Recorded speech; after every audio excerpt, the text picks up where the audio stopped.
wrap up the year. You remember last year where I said, not only me, John Oliver on HBO too, like saying like, fuck 2016. So 2017 was for me personally a way better year as 2016, where like tons of stuff, right? Like my father died, I lost a big lawsuit, etc., etc. In 2017, I won a few lawsuits, like smaller stuff, but very positive. My restaurant, Bauhaus, 30% more sales as 2016.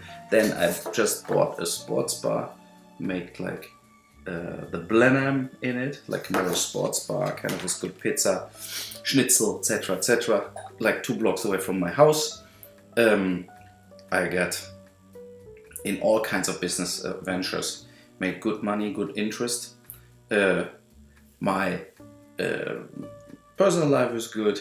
Right now I have a very bad cold since 6 weeks. The weather here is like just like wet, and then it gets cold and it's really wet. It's like not so nice. So from this point of view, I cannot say the year was actually bad for me. But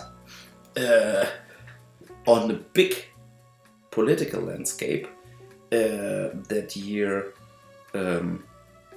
is kind of a slow downfall in in an archaic balloony land, where we're basically living under things where you see like the Trump propaganda machine works, right? Fake news. Now everybody talks about fake news, fake news, fake news. So mission accomplished from him. Then the Mueller or whatever Russia investigation. Yeah, you get some people getting convicted, whatever. But in the very end, it will come out that he is massively financed by Russian oligarchs. Everybody knows it. I know it from the Deutsche Bank themselves, who have good contacts, who told me that. But then Trump will just say, so what? You know, and he will live from, where's the crime? The same he did like before he turned into president, when he basically said, as a president, you cannot keep your wealth. Like, look at Rex Tillerson or Gary Cohn. They actually had to sell whatever they had in stocks on Goldman Sachs, whatever, and just have all their money now in cash, like in bonds. And but Trump did nothing. He just kept it all and rules it all. And he's the president of the United States, full, still in control of his real estate empire in a way, right? So, and he uses the presidency to get richer and to make his family richer. It is just an absolutely absurd situation. And what happens? Nothing. So he basically is that thing, you know, the Ayn Rand thing that the Austrian philosopher where Napa Valley follows. It's like, the main point is not what is legal, what is okay and what is not okay. The main point in her philosophy is who will try to, who will stop me doing whatever I want, right? So that is the thing, that goes down to the biggest dictators on earth, you know, like Hitler, whatever, Stalin, like who will stop me doing massacres, mass murder, Holocaust, ignoring the truth, making the rich richer and the poor poorer, like the tax reform. Look at the Republicans, very successful. We got the tax reform done. They will repeal Obamacare, and just repealing it was nothing or was completely bullshit, but who cares? He got voted in and said, I will spend trillions in infrastructure, build new streets and bridges, I bring tons of new jobs. The only thing what the tax reform right now brings is more profit for the global players.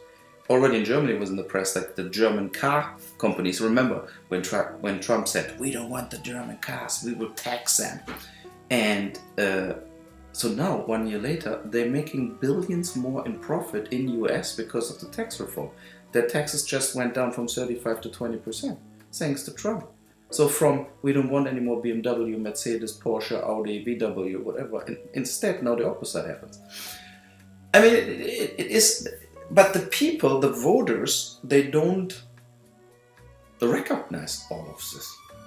They're standing there, make America great again, lock her up. Roy Moore didn't rape any 14 years old, and if they wanted it, so that if they go this route, and they're getting away with it, and it's like basically you make a campaign saying you vote for me, and when you vote for me, I will do a great thing for the super rich, and then maybe you get something out of it. I don't know what, but first of all, your taxes go up, your social welfare is gone, your Medicaid is gone, your medical insurance is gone, your unemployed insurance is gone. And you know what I read today? Like, one next step from the Trump administration is that as a restaurateur, I'm a restaurateur, from now on, you can keep the tips. So the gratuity, like the 20%, whatever the waiter's making, you can keep it, and then it's on you. Like, the waiters must then come in your office and beg for the money, blow jobs, etc. Right? So, I mean, think about it. It was always like gratuity or tips were always like basically there's no income for the restaurant. The restaurateur cannot touch it. It goes to the team, and that will change now, because if a waiter already makes nothing, why not making absolutely nothing? And just give it to the restaurateur. I mean, if I can keep all the tips and they're still working for 11 or 12 bucks an hour, perfect. Then I make so much money. It's unbelievable. I make 20% more profit if I can keep all the tips. But of course, it's a heavy injustice and absurdity. But that is how it goes. I mean, it's just like a very, very, very strange situation we are in, where everything moves backwards. It was good that the UN, even if Trump threatened everybody and said, if you, my Jerusalem statement that now the main city in, we accept that Jerusalem is the main city of Israel, who votes against us is on the list. I can tell you, you're on the list. And then basically, besides like Togo, Mauritius, and whatever islands I never heard about before, everybody voted against it. A few were pissing their pants, like Canada, where I'm living here right now, like, ooh, we want the NAFTA, so don't vote against Trump. But everybody else, like 30 countries, Germany, Italy, Spain, Russia, China, Denmark, Sweden, Norway, England, they all voted against Trump and said to him basically, it's not about if the main city is Jerusalem. It's like that blunt, idiotic statement from Trump. What is that doing? It only divides them more. It only creates more civil wars there. It only brings the Palestinians and the Muslims like losing it. And you only create more violent actions there in doing a statement like this. Of course you could step back and could say religion per se is completely stupid. And why are you fighting Jews, Christians, Muslims? Why are you doing this? Just forget the religion and you have no reason to fight. But it doesn't look like they want to actually go ahead with it. And they want to keep their religion, and they want to keep spending all their life losing family members. All their life, that leaning over a coffin, getting transported over the road. My son is dead. But it's your fault. You create that stuff. You are all that religious people. You create your own downfall.